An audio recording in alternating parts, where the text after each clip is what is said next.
Happy to welcome here Danielle Knafo, who's a therapist practicing in New York City, where she's specialized in working with people with psychosis for using a psychodynamic perspective for 30 years or so.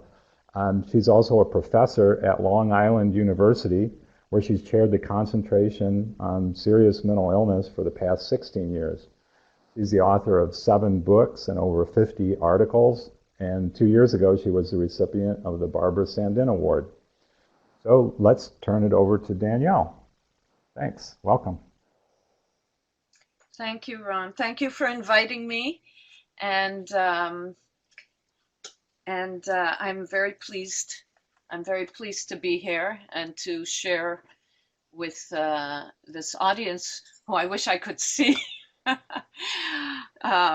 key concepts in the work with psychosis, in the understanding and the treatment of psychosis, key concepts that come from psychoanalytic theory and approaches.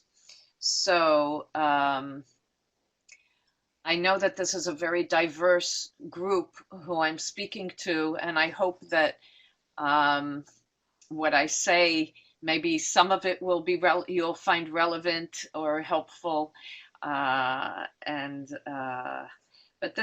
these are some of the concepts and the thinking that I have found helpful in my work with psychosis and understanding and treating psychosis. So I want to begin just to let you know that I'm going to talk about some concepts. I'll pause in between at various points for questions or comments. I won't just go straight through, and I would like some dialogue, discussion. I want to begin with a few quotations from famous psychoanalytic thinkers. The first is Freud, who said that when we dream, we are all psychotic. And then there's Harry Stack Sullivan, who said that when we are born, we are all psychotic. And then there's Carl Gustav Jung, who said that a great psychologist is someone who must spend his life in a mental hospital. The question is whether as a doctor or as a patient. So I begin with these great thinkers, all of whom in some way are touching on a very important truth, and that is that in psychoanalytic theory, we believe that psychosis is a fundamental part of everybody's nature. It's not something unique to psychotic individuals. And I think that that's a very important place to begin. So, especially in today's climate, in which there is a medicalization of psychosis and other mental illnesses, there's so much focus on biology, on chemistry of the brain, what's called the medical model or the deficit model, because it focuses on deficits. There's not enough study of the mind, the effects of trauma, the wisdom of what has proved healing for people. Psychosis is one phenomenon of human life that takes us to the edge of what it is possible to experience. It's in psychosis that one encounters the most extreme fluidity and rigidity. And that sounds paradoxical, which it is. However, that duality is very important. Just as in trauma, when people experience trauma, there's the resultant numbness on the one hand, and a hypervigilance or hyperreactivity on the other hand. In psychosis too, we see enormous fluidity in thinking, what we call looseness of associations, in the sense of self, in the permeability of boundaries, right? In relationships, as well as extreme rigidity, sometimes in fixed delusions or ways of thinking or seeing the world. In relationships, the psychotic person can appear quite cut off or alternately very clinging and demanding. So as in creativity, one orders and disorders, one regresses and progresses, one deals with chaos and organization. These dialectics are very important to keep in mind. I want to begin with Freud because psychoanalysis began with Freud. And Freud had a lot of very important and relevant ideas about psychosis. First of all, Freud believed that psychosis is primal in our experience. Everybody has a psychotic core, what Michael Eigen calls a psychotic core. And he was very interested in several, in other words, we're all psychotic in our core, and we're all psychotic some of the time. And that's important to realize in psychoanalytic thinking, very different from medical model. So he was interested in a lot of concepts that were connected to our understanding of psychosis. His interest in narcissism, his interest, and people say that psychotics are very narcissistically preoccupied with their own internal world rather than with the external reality. He was interested in primary process thinking, in the thinking of the infantile mind and the id, right? What is primary? What is more unconscious, closer to the unconscious, closer to the present, not collapsing time, past, present, and future. That's primary process thinking. The child, hallucinatory wish fulfillment. He saw the infant's mind as when it's not able to get what it wants to gratify its needs, it will hallucinate what it needs. So right from the onset, he was in touch with the hallucinatory function in one's mind. The oceanic experience he wrote about, where boundaries become blurred between the self and the other, between the self and the outside world. These are not always bad experiences. It's the experience of the mother and the infant. It's the experience of two lovers. And it can be the experience in psychosis.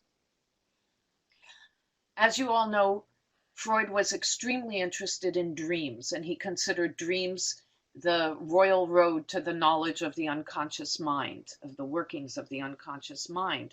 And he wrote that dreams are psychotic. Well, what did he mean by that?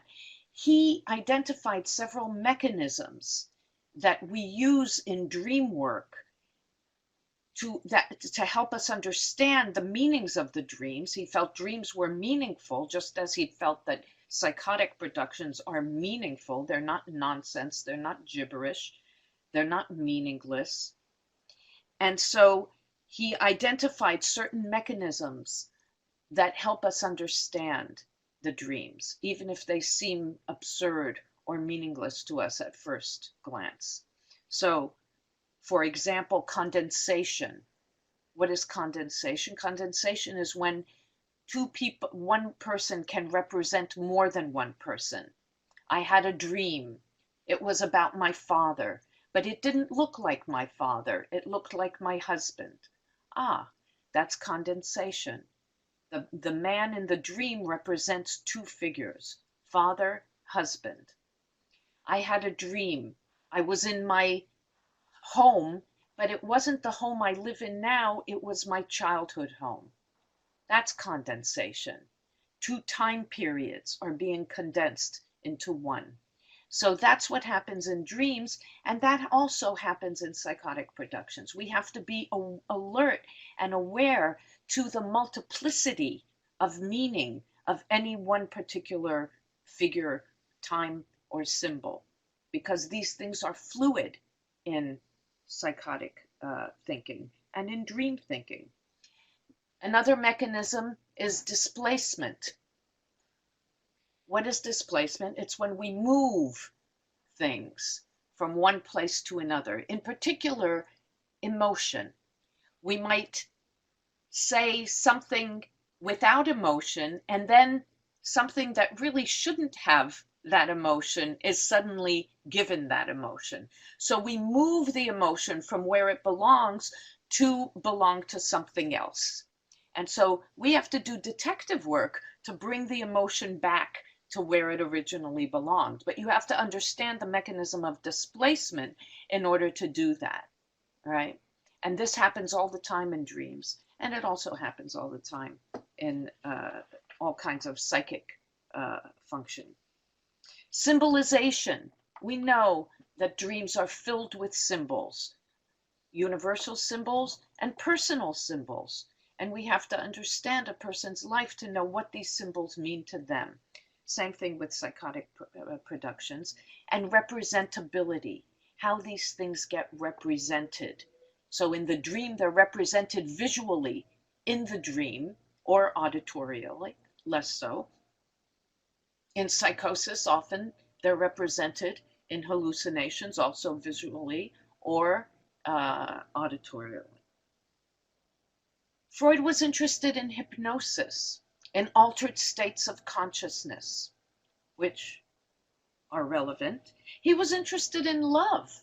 He believed that falling in love was akin to being psychotic. Some people are crazy in love. They'll say, I'm crazy for her. I'm insane about her, right? Well, why? Because there's an idealization and an overvaluation of the love object, right? Often there's a loss of boundaries between the self and the love object. So all of these phenomena that are very common, everyday phenomena, have a psychotic element to them. Religion, Freud understood as a universal psychosis. All these people believe in a God that they've never seen and that has no concrete manifestation. He believed that was a sign of psychosis, but a group psychosis. And when he studied groups, he also saw psychotic manifestations in group phenomena. He felt that people give over their ego to the group leader and therefore kind of lose themselves, their own boundaries, when they are in groups. And certainly the larger the group, the more likely this is going to happen. So all of these phenomena inform thinking and experience. And so when you think of psychosis, do not think of it as other, the way so many people do. Think of it as something that you personally know something about, no matter who you are. I know some of you out there are people with lived experience, but some of you think you are not. And what I'm saying is that you are too. Because we all have these proclivities. We all have parts of our personalities that are psychotic. The foundation of our very self, in many ways, is psychotic. So from this point of view, neurotic defenses emerge to deal with basic psychotic tendencies, that the fundamental self is more of a psychotic self. Psychosis emerges to save the self and to adapt to a terrible reality. And that's very important. For Freud, he saw psychosis as an attempt at restitution, an attempt at restitution. So the person, he saw this as a form of adaptation. It could be adaptation gone awry. It could be a failed adaptation, but the drive, the need, the attempt is to adapt, is to repair, is restitutional. And it's very important to see that rather than to focus on the destructive parts of psychosis, to see that there's always an attempt to adapt. So in psychoanalytic thinking, one believes that there is a basic madness that informs human life in general, and that sanity is a heroic achievement. that not everybody attains. The ego is both sane and mad. That's a given. And many theorists believe this. Should I pause here and ask if anybody has any questions about Freud or Freudian theory? Okay. So if you do have questions, I encourage people to jump in, type something in right now. One thing, Danielle, as you talk, a lot of the things you say seem like things that if somebody introduced them now, they would sound like this completely new thing, because it's like everyone has forgotten that anyone even ever said that, or that view made sense or had something behind it. It's kind of amazing. I had, I mean, I don't have a lot of background in the psychodynamic stuff, but some of it is stuff I felt like I had to fight and try to invent or come up with, and yet it's ideas that have been around for quite a long time if people knew where to look for them. Yes, quite a long time, 100 years. 100 years, but they have been buried and forgotten and replaced with the medical model. And I think that it's very important to bring them back, because these are ways, I think, that help us understand and depathologize what is happening. Yeah. So does anybody have a question? If not, I can move on. I see a few people are typing. Hopefully those will show up in just a minute. Another thing what you noticed is, I really like what you said at the beginning about both the rigidity and the fluidity that you find in psychosis. And it seems like a lot of theorists either focus on one or the other, and they make it sound like psychosis is this or psychosis is that. So I really like how you captured that it's really both, even though that's paradoxical. It's both. Yeah. Right.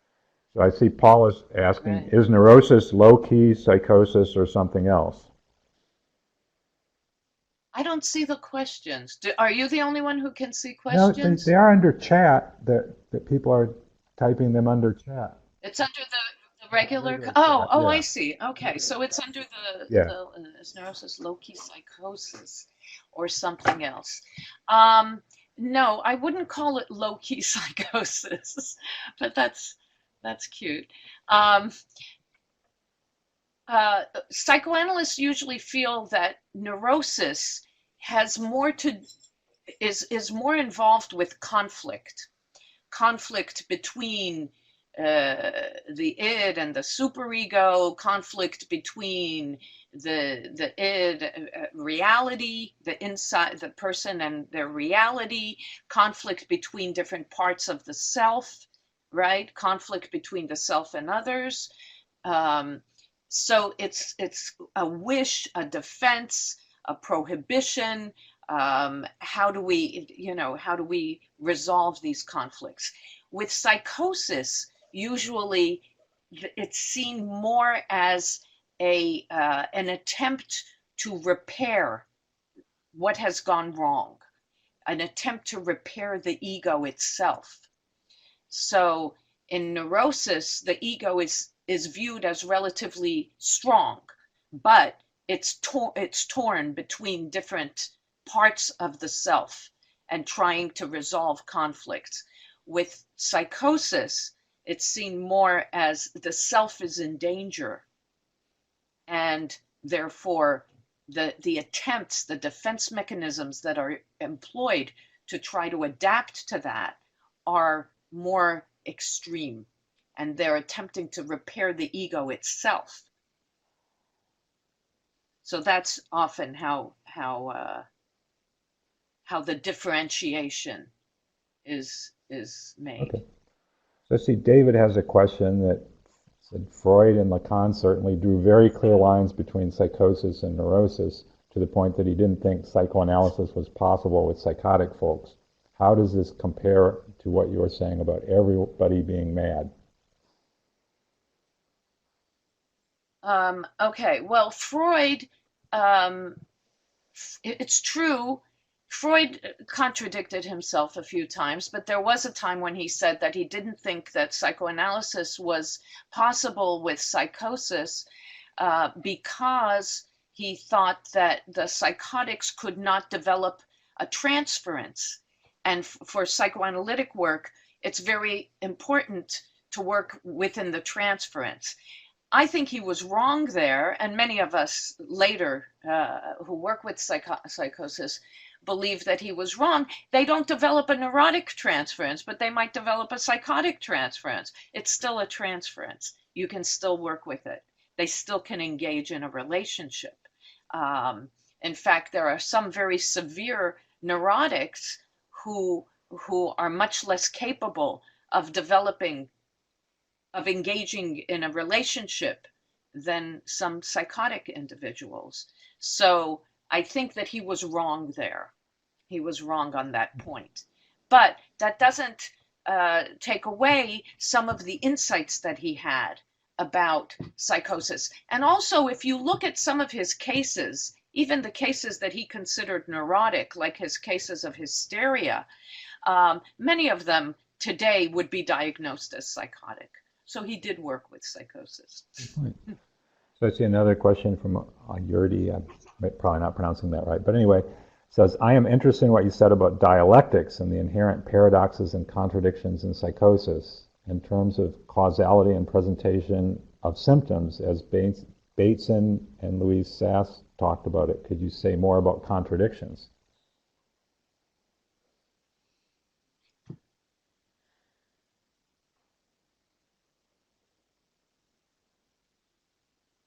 Okay, I'm seeing a lot of questions are coming in. I don't know how many questions to take and how much to go on, because otherwise I won't cover. I may cover some of these questions as I go on. So I think maybe at this point I'll go on, and then if I don't cover something, we can go back to some of the questions, just so that we can cover a little bit more material. Sounds great. Okay? Yep. Is that fine? Yeah. Okay. So the other person I would like to introduce you to, everybody's heard of Freud, of course, but not everybody has heard of Edward Podval. And Edward Podval, I want to introduce you to. He was a psychoanalyst who worked with psychosis, but he was also a Buddhist monk. And so he had a very interesting combination of theoretical understanding and humane understanding of work with psychosis. So he also believed that alongside and embedded within psychotic suffering, there exists always a potential clarity and openness of mind and heart. Now, you know, those of you who know a little bit about Buddhism know that, you know, Buddhism aims at achieving this presence of mind and clarity. That's part of what the meditation practice is meant to achieve. So instead of simply taking a history of illness, Podval advises that we take a history of sanity. So, for example, most people who adhere to the medical model will ask about, do you have these symptoms? How long have you had these symptoms? What's your medication history? What's your compliance with medication? What's the family history? Right? Those are the questions that are focused on. Rarely does one ask about the content of the hallucinations or delusions, about the person's strengths or talents, about their own understanding of what is happening to him or her, about experiences that they had with previous therapy, what was helpful, what was not helpful. So one doesn't just make meaning by using diagnosis. One constructing a narrative of an illness is what they're doing, not a narrative of a person with a history and with meaning, with a meaning-making system. So what he came up with were what he called marks of sanity. So like Freud and like Bion and other people, other analysts, he believed that nobody is psychotic 100% of the time. Nobody. Nobody is healthy 100% of the time. Nobody is psychotic 100% of the time. It just doesn't exist. So he advised us to look for these marks of sanity, what he called islands of clarity. Islands of clarity. And he named 5 of them, and I'm going to go over the 5. The first one he called repulsion, which is interesting. Repulsion is a sign of sanity for Podval. What does he mean? He meant if a person is repulsed by the way they're living, by if they're sick and tired of being the way they are. In Alcoholics Anonymous, for example, they have a saying, I'm sick and tired of being sick and tired. That's what he means. If somebody is disgusted or repulsed by the way they are, that means they can imagine a different way of being. They're already observing themselves from the outside, which is already a sign of health, to have that observing ego, to be able to look at oneself and say, you know what, this is not good, or I don't want to be this way, or there's another way, a better way for me to be. That distancing, that observing from the outside is already a sign of health. Humor, if somebody can laugh at oneself or joke about oneself, that's already a sign of health. You know, when somebody has no sense of humor about their condition, then they're too close to it. They can't distance from it. So that when you see that can be a sign of sanity, as he says. The second is what he calls a longing to transcend the self. Now, you know, in Buddhism, people want to transcend oneself and the ego. And he felt that psychosis, in essence, is an attempt to transcend the self. Why? Because the self is suffering. The self is filled with suffering. And so if we can transcend the self, we can cease that suffering. The third is the urge for discipline. Now, I trained for many, many, many years, and no one ever discussed discipline as a sign of health. And yet, with my 35 years of experience, I've seen that discipline is a very important sign of health. The ability to keep to a schedule, the ability to channel one's mental or physical activities and energies towards a particular activity, art, cooking, gardening, exercise, therapy. The ability to do these things, any one, is already a sign of clarity, right? So if I have a patient, I see people who are going through psychosis in outpatient therapy. If they're able to keep their appointments, right, that's already a sign of discipline. They can do that. That's already a sign of health. I had a patient who the only sign of discipline was coming to see me. That's not completely true. He would get dressed. That's also a sign of discipline. He didn't come to me naked. He was eating minimally. I had him start walking his dog. Things like that. Just entering little more areas of discipline into his life. And until he started feeling like he belonged to the rest of the world. The next mark of sanity, according to Podval, is compassion. Compassion towards others and compassion towards oneself.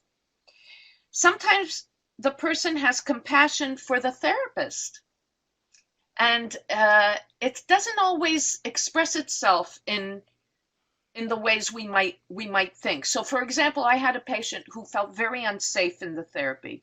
So when I asked her, what would make you feel safer? She said, I would feel safer if you had an Uzi. And so one might see this as not a sign of health, but when I spoke to her about it, she said that she felt she was filled with evil and malignant desires. And therefore, if I had an Uzi, I could protect myself from her evil. So even though at first glance this might seem quite crazy, when we talked about it, she was really showing some signs of compassion for me, that I would be protected in this treatment. And if she felt I was protected, she could calm down and feel safe. Finally, the fifth island of clarity for Podval is courage. Fear is perhaps one of Bertram Karen, when he wrote about his book on schizophrenia, said that fear is the one common denominator you can find among psychotic persons. And it's true that fear is very common in psychosis. Fear of what is happening to one, fear of the other, fear of reality, or what one sees as reality. And courage can take many forms. I'm going to give you an example from a patient of mine. And I hope nobody objects to my using the word patient. I know some people say client or whatever, consumer. I'm just going to use patient. That's how I was trained, so it stayed with me. So I had a patient who confessed to me 2 years into the treatment that every time he came to therapy, he saw hundreds of rats outside of my office building. And it took him an hour before he could find a little pathway to make his way through the rats into the building to come and see me. So, if you're working with the medical model, you immediately think this is psychotic person hallucinating rats. Let's put him on medication fast. If you're a Podvalian, you would say, well, isn't this interesting? This person hallucinates. Now, there are rats in New York, so it's not like you can't see rats. However, usually you don't see hundreds of them outside of a building. So he was hallucinating these rats. And he also probably hallucinated the opening to come see me. So what I saw in this was the enormous courage that this person was coming to me every day and facing repulsion, the repulsive rats, the scary fear of the rats, fear of what he was going to see, what he was going to discover, fear of the treatment that got symbolized in these rats. And yet he persevered until he was able to see an opening, came to my office, was never late, and never missed a session. So here is a sign of courage, enormous courage. So it all depends on how one looks at something to be able to see these islands of clarity, these marks of sanity. If you're only looking for pathology, for deficit, then that's what you're going to find. But if you are open to looking for these islands of clarity, you will find those too. And that's what you can work with. So I'll pause here for a minute. I see a few questions. Yeah. Podval, Podvoll. Yeah. He wrote a book on psychosis. Yes. One question I wanted to ask, I think what an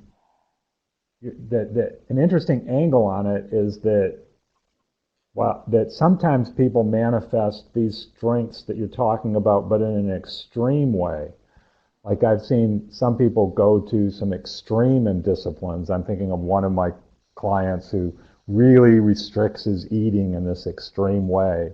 Or sometimes people will have a lot of fears, but then at some point they'll suddenly shift to completely ignoring their fears and doing outrageous things regardless of any, so they'll take that strength but go to an extreme. Does that sound right to you, that you see that sometimes? And how do you? Yes, sure. That's what we started with, the fluidity, rigidity. Yeah. These things can be taken to what can begin as something, courageous or fluid, open, can turn into something on the other end. And one has to be keen to watch the I think from movements. Yeah. my own experience of being One in could be a extreme states, reaction to the other. yeah, from my own experience, I'd get so stuck on one Yeah. side, and then I'd realize something was wrong with that, but I wouldn't be able to envision the middle, and so I would just flip to the opposite extreme. I think a lot of people have had that experience in Right. one way or another, but we have to help people find that middle ground. Yes. And then once somebody does that, you can show them how they've gone from here to there. And now that they've been on both ends, let's see if we can, bring it in a little bit now that they've experienced both ends. Okay. And Do you treat David patients pointed on out that you meds seem to or be, off meds? oh yeah, okay, go ahead and answer that if you want. Do I treat patients on meds or off meds? Medication is for me the last resort. I've treated many patients without medication. Some people want medication. I often take people off medication to see what's happening. I'm going to talk about that a little bit more in the next section.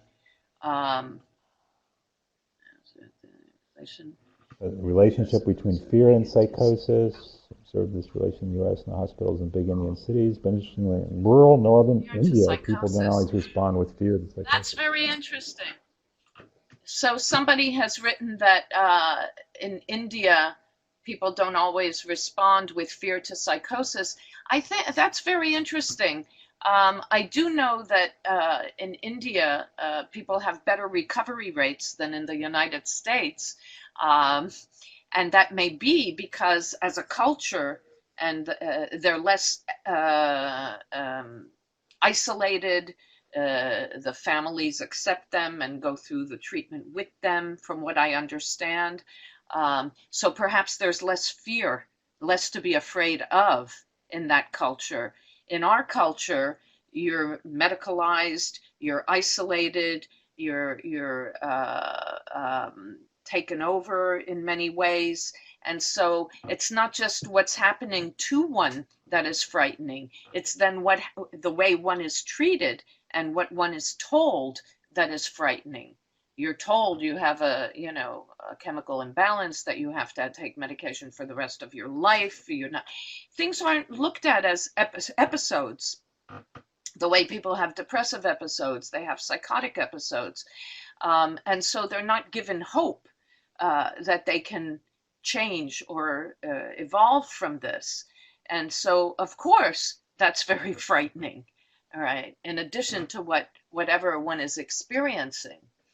So that's a very interesting comment, if that's true. How does one work with voices? Okay, we're getting all over the place. The dissonance between how you understand your experience and how others do it has a part to play in it.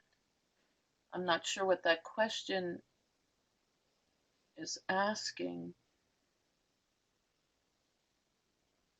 Shall I continue, Ron? Yeah, I think that's great.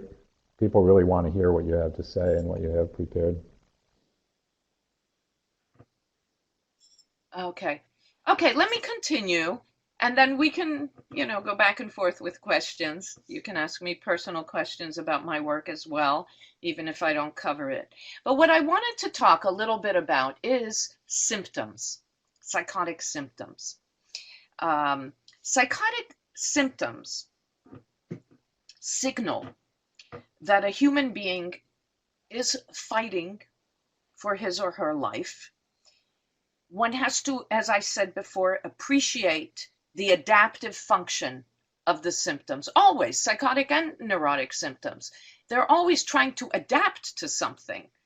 That's what a symptom is made from, defense mechanisms. And defense mechanisms are defending, they're protecting, they're caretaking. So it's very important to keep that in mind when one approaches a symptom. By eliminating symptoms, one removes the meaning that the patient is making of his or her situation, a situation that can cause a breakdown rather than prevent it. If you take away a person's meaning, and because symptoms contain meaning, if you take away a person's meaning, then sometimes that will precipitate a breakdown rather than cure it. So instead, I believe in treating symptoms with respect, with curiosity, convey to the person that he or she has the capacity to create meaning and to be an important contributor to the treatment. This person created their meaning, and therefore they have something to bring to the treatment. It's not just me as doctor who's going to tell the person what's right and wrong, right? And what's healthy and what's pathological. So working with psychotic symptoms for me is a method of forming a therapeutic alliance. For example, I had a patient who became enamored with his boss, female boss, okay? And when he confessed to her his love for her, she did not reciprocate, and she told him that she was involved with someone else. And my patient became psychotic. He developed erotomania towards his boss, an obsessive preoccupation with the boss, and a delusional system which denied the reality that this boss was not in love with my patient. He began writing to her every day. He began interpreting every kind of communication from her or from colleagues or from friends as all meaning that the boss actually does indeed love him. He was unable to sleep. He was agitated. He was hypervigilant. And he came to treatment. And in the beginning, he said to me, my mind broke. My mind broke. But as we explored slowly, gently, what had happened and how he felt vulnerable and he loved this person and this person didn't reciprocate and he was left with the enormous pain of what this meant, and how this also echoed past pains and rejections and abandonments. He was able to replace the sentence, my mind broke, with my heart was broken. Once he said my heart was broken, we were in business, because now he was representing more accurately the reality of what had happened to him. And then we could proceed to understand his delusional system as his manner of trying to adapt to this reality, this painful reality that this person did not love him, that was too much to bear at the time.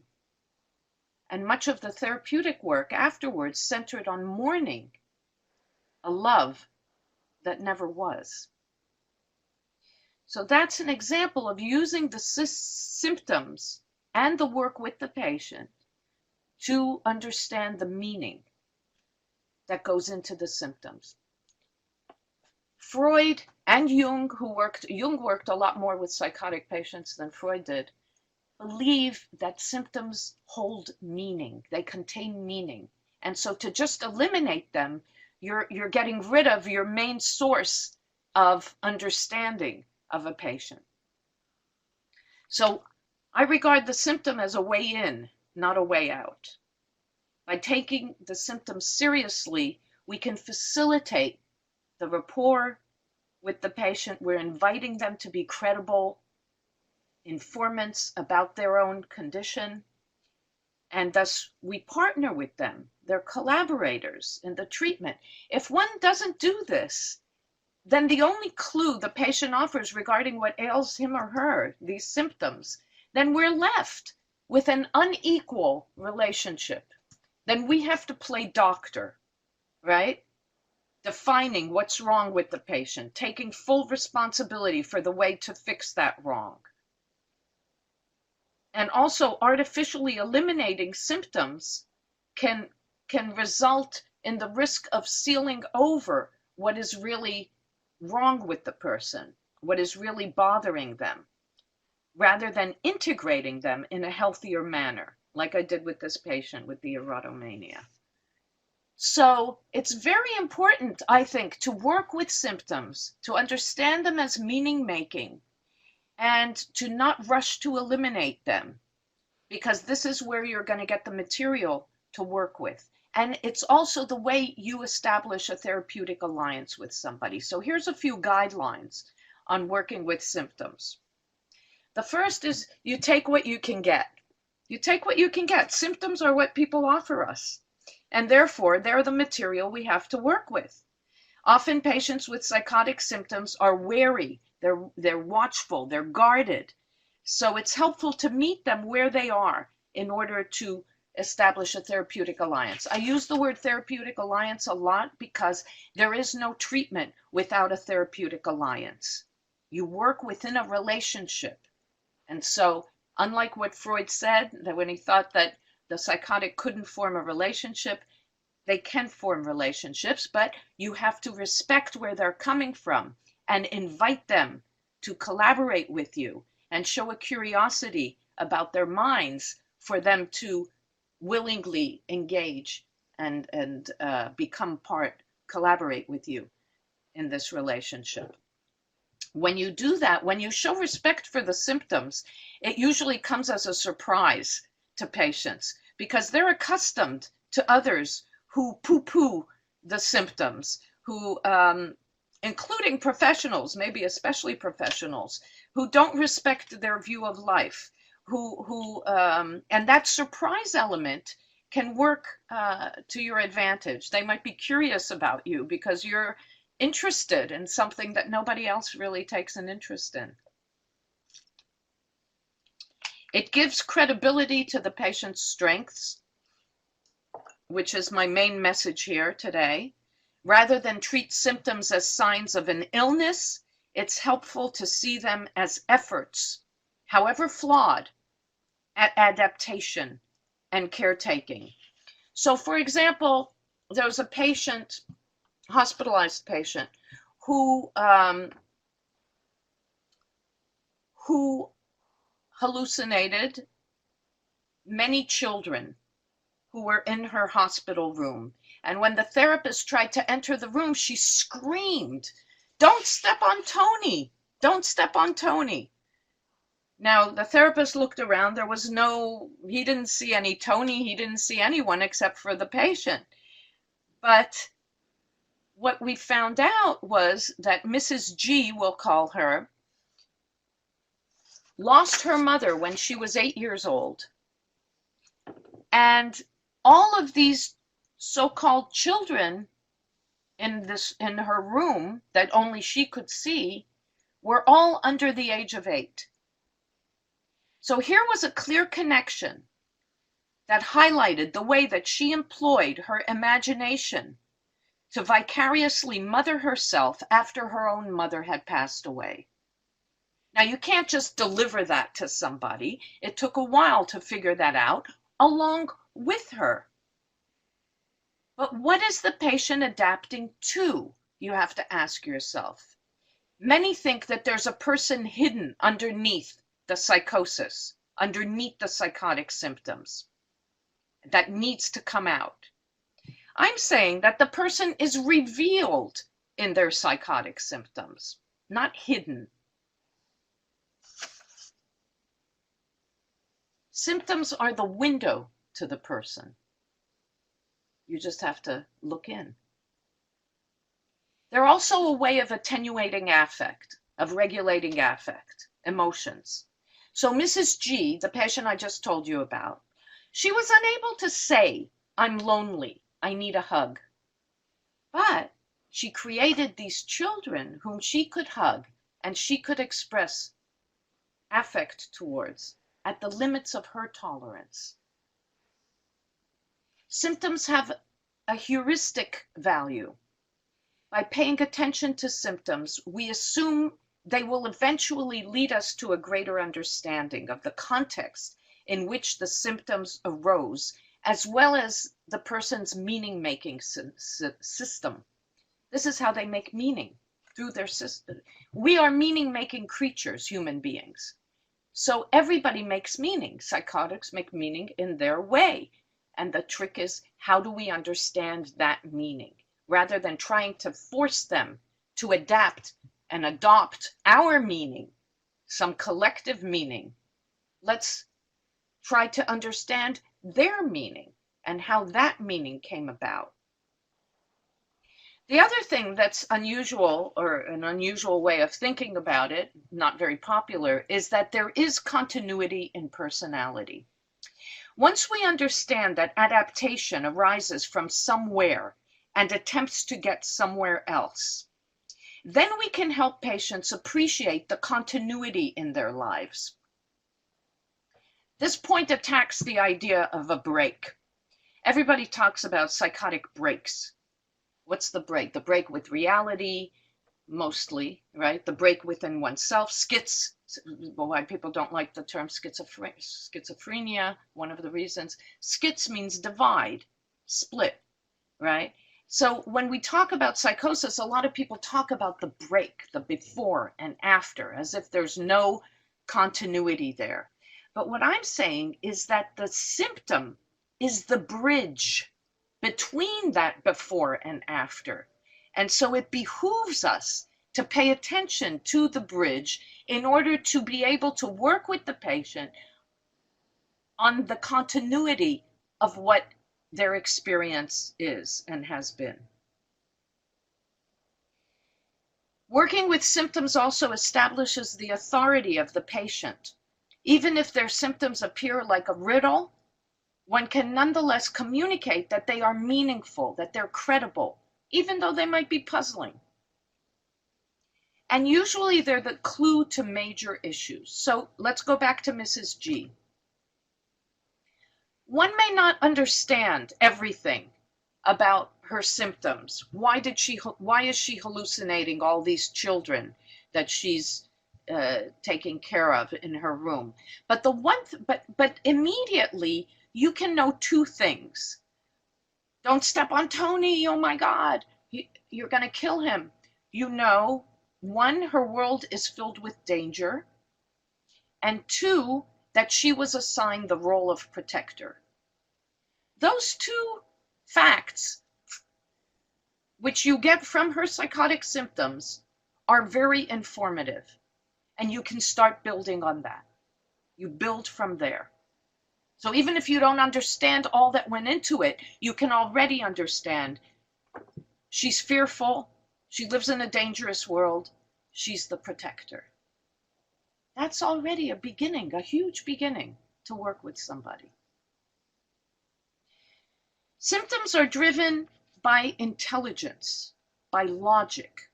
It's wrongly assumed that symptoms are emotions gone berserk. If one takes the time to understand the meaning of symptoms, one is able to appreciate the enormous logic that they contain. But you have to take the time, because symptoms communicate. No matter how tentative, no matter how confused or smokescreens they are, symptoms are an effort to reveal something, to communicate something. In Mrs. G's case, the paradox of her life was revealed through her symptoms. She needed the children to live, and yet she also needed them to die. Eventually they died off one at a time, so that she could go on living. So this model of working with psychosis differs, as I'm sure you've already noticed, from the current practice, despite the fact that both models focus on symptoms. The medical model employs the DSM to ascertain which symptoms are present in order to diagnose, to categorize a mental illness. This model also looks at symptoms very closely, but we're not advocating assessing the presence or absence for diagnostic purposes. Rather, we use symptoms to guide, to understand the patient's dynamics, and also We look at symptoms as invitations to embark on collaborative work. So instead of focusing on symptoms as signs of pathology and disease or disability, we regard symptoms as creative attempts to adapt and to survive. The focus here is on the strengths rather than the weaknesses, and viewing symptoms as a pathway to the therapeutic alliance, collaboration, and meaning making, rather than obstacles and resistances to be eliminated. This approach offers hope, not only to the therapist, but to the patient. I'll pause here. And if anybody has questions. There were a few up there, like one is how long your treatment usually runs and how many times a week?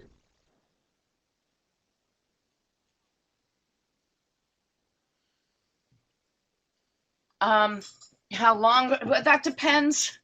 That depends on the person. There's no formula here. I don't work according to formulas. So it depends. You know, sometimes I've seen many people with first episode psychosis within a few months.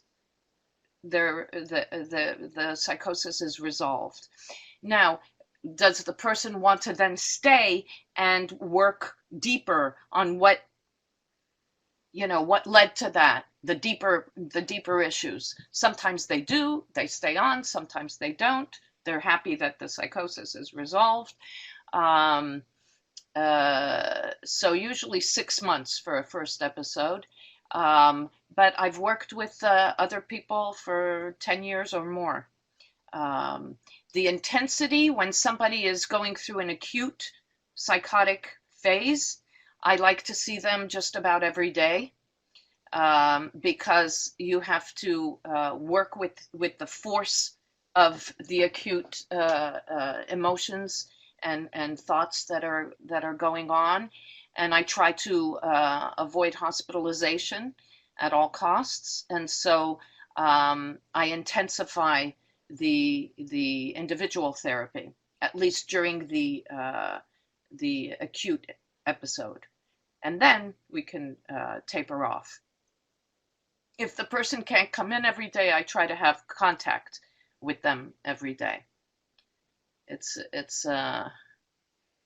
takes a lot of dedication, this kind of work. Raja has a question. Can you talk about anger and violence in schizophrenia, or what's called schizophrenia? Is that SXS? Anger and violence. Okay. Yes. Sometimes this is a part of it. Now, another psychoanalyst, psychoanalytic theorist, is Wilfred Bion. And he talked a lot about the anger that is in psychosis. He too, like Freud, like some of the others that I've mentioned, believed that we are both psychotic and non-psychotic, that rather than see two personalities, he saw two parts of one person. And I think that's very, very important. The concept that he added that I find very helpful is what he called attacks on linking. Attacks on linking, on links.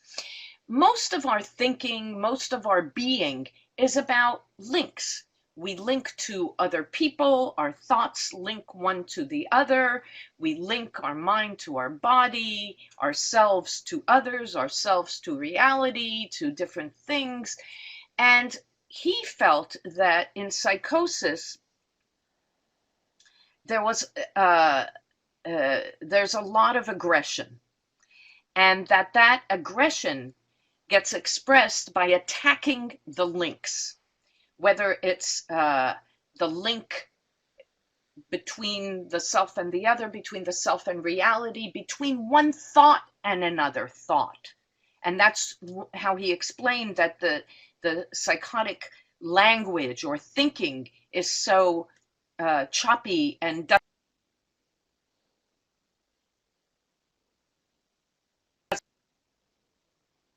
make sense a lot of times because the thinking itself is being attacked.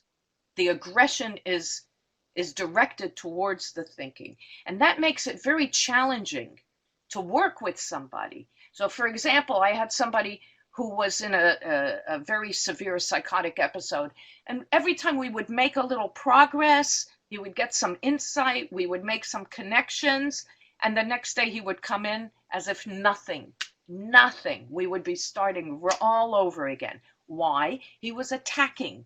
Whatever we had accomplished, whatever was between us, whatever meaning was made, was attacked, and we had to start all over. It was like Groundhog Day. I disappeared.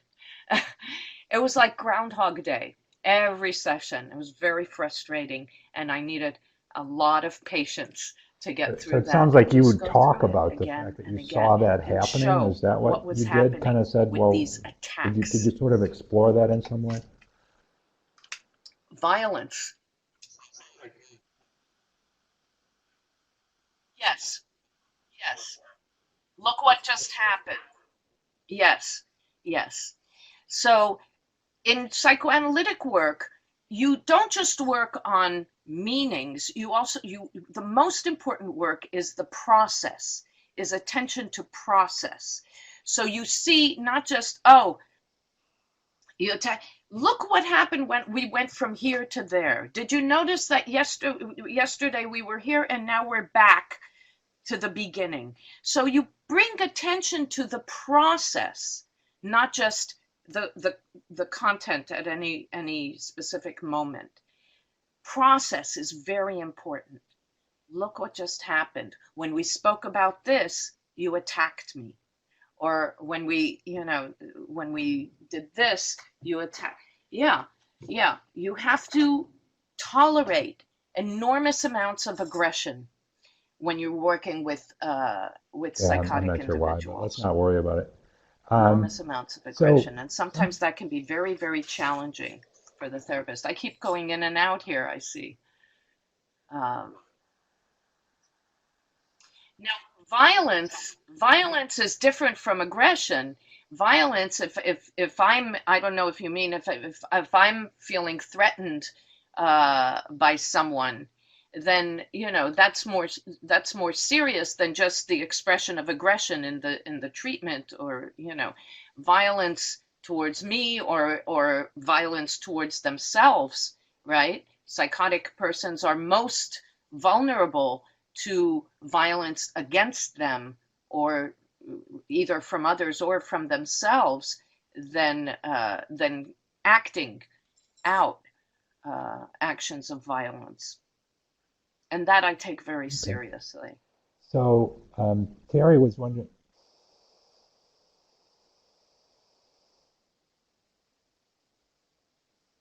I work with families, with supportive systems, so that I don't just work alone. Especially when somebody is going through a psychotic episode, I need support. It's a very isolating work. It's difficult and it's isolating, and so you need to know that you have other people who are helping out here.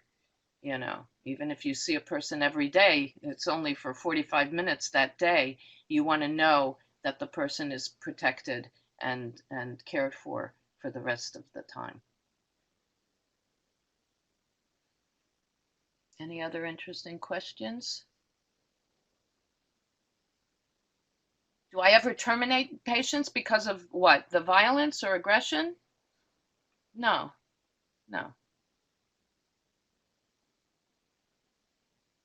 They say my voice is going in and out. No, I don't terminate patients. I feel a responsibility once I take somebody on to see them through, but the treatment may change depending on what the needs are. Their needs and my needs.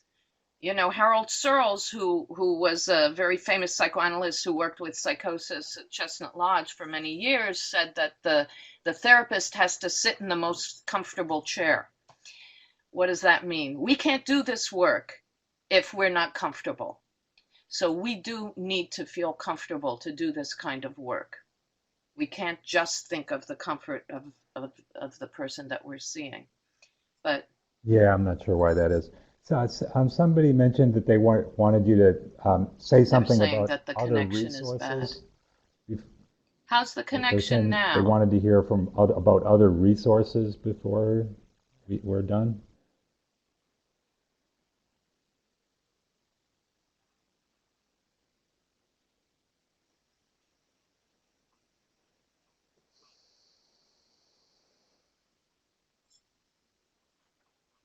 I think following up on the same kind of lines of thinking that you've been presenting Resources about. for what exactly? For treatment, to read about? I think so. Like who to read? Is that what you mean? I don't know if that's what they meant. Connection with is bad too. Connection is fluid. Okay, so apparently the connection is not great right now. I want to answer this question about the communication with psychotics, the word salad, and things like that.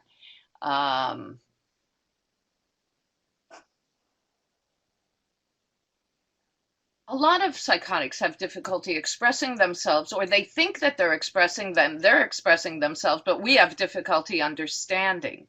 Here's what I tell my students. I'm an immigrant, and English is not my first language, but I've lived on 3 different continents. I love to travel. I love speaking different languages. When I travel, I don't look for the people who speak English. I don't look for the foods that I'm familiar with. When I travel, I want to learn about that culture. And even if it means I'm at a loss, I don't understand the language, I don't understand the culture, I don't understand the norms, but little by little, if I give myself time, if I observe, if I'm curious, then I will start picking things up. Even if I don't pick up the language completely, I'll start picking up certain nuances, certain inflections in the language, and I'll start understanding what people are saying.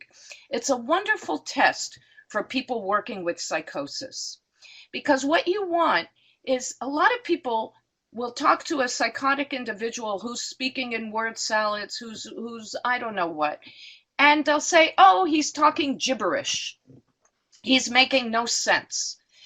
What does that mean? It means I don't understand what he's saying. It doesn't necessarily mean he's making no sense.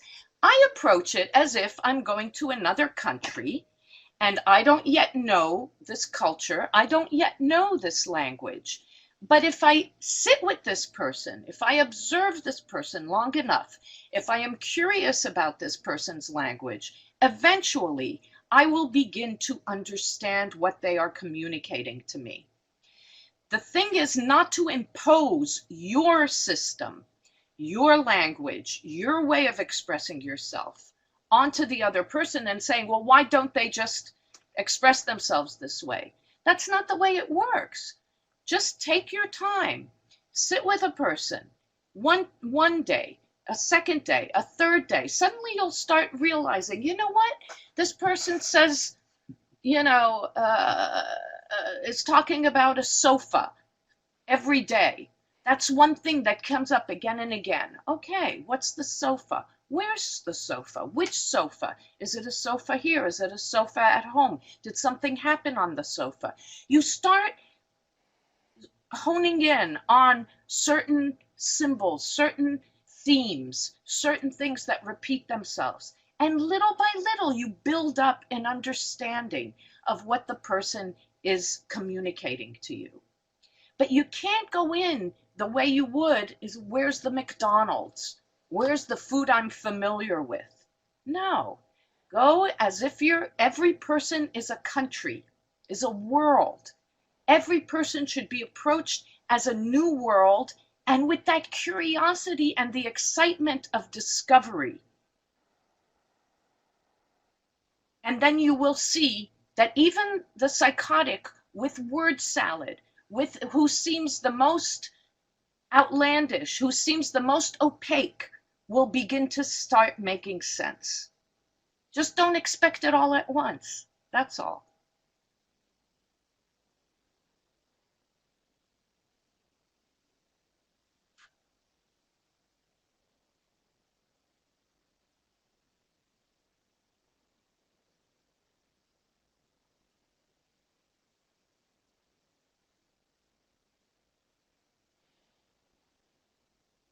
Somebody's not hearing anything. I don't know why the sound is not consistent here. Okay. Let's see. A lot of the comments are about the poor sound quality. People want me to recommend readings.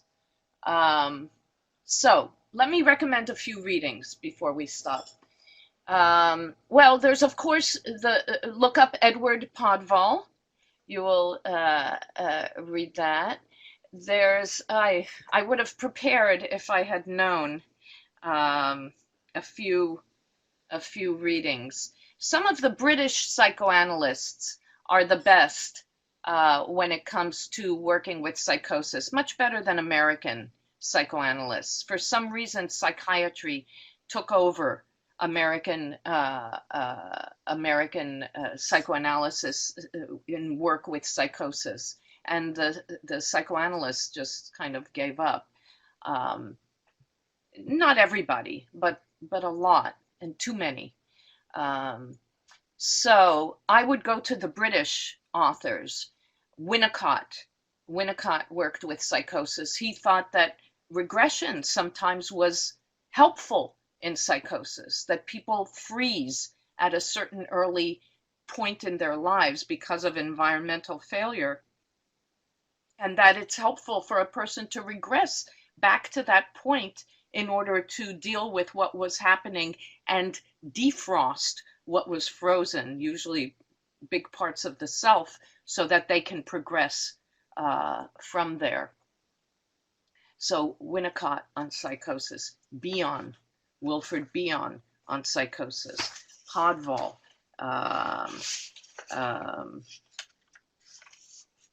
I've written a few papers on psychosis. John Steiner wrote a book on psychic retreats. He talks about the retreat from reality to a safe place that one can see psychosis really in terms of a psychic retreat from a reality that is too traumatic or painful.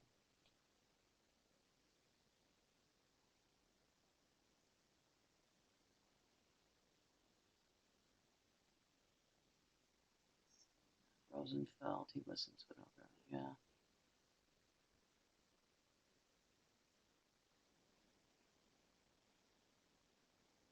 Yes, I see here somebody wrote that Milton Erickson, the hypnotist, the famous hypnotist, would record a schizophrenic person speaking in word salad.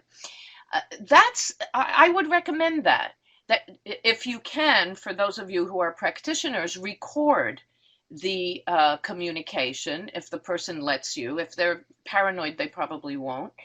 And then listen to it over and over again. And what you will find is that eventually you'll start understanding, and you'll start hearing themes, and you'll start, even if you don't fully understand it, you'll start getting things that you can ask the person about. I notice you talk a lot about such and such, right? What does that mean for you? Or, tell me more about that, right? So you'll just find more points of entry, or you'll also, in terms of looking at process, you'll see when they speak about certain things, do they get excited or anxious afterwards? When they speak about other things, do they get calmed down? So you can look at the process, not just the words of the communication. That will tell you a lot, and that then informs how you intervene.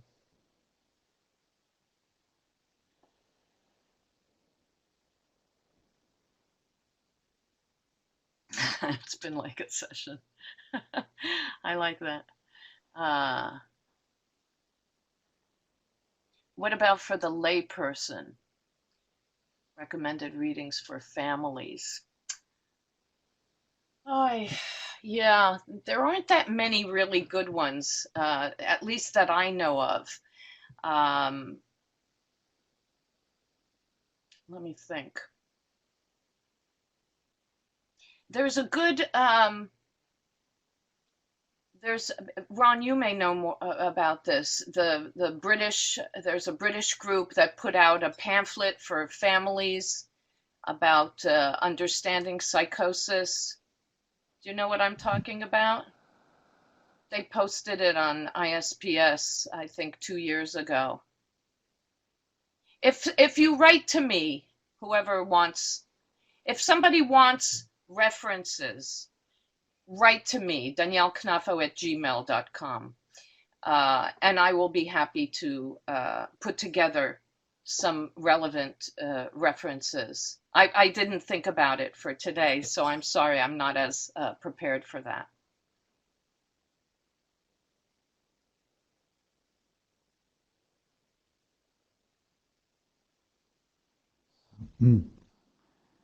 Yeah, a lot of complaints about the connection. When I email out to you guys. Yeah. The last, I have a few minutes, right? Okay. Right, right. Are we going to finish, or do I have a few minutes? Yeah. I have a few minutes.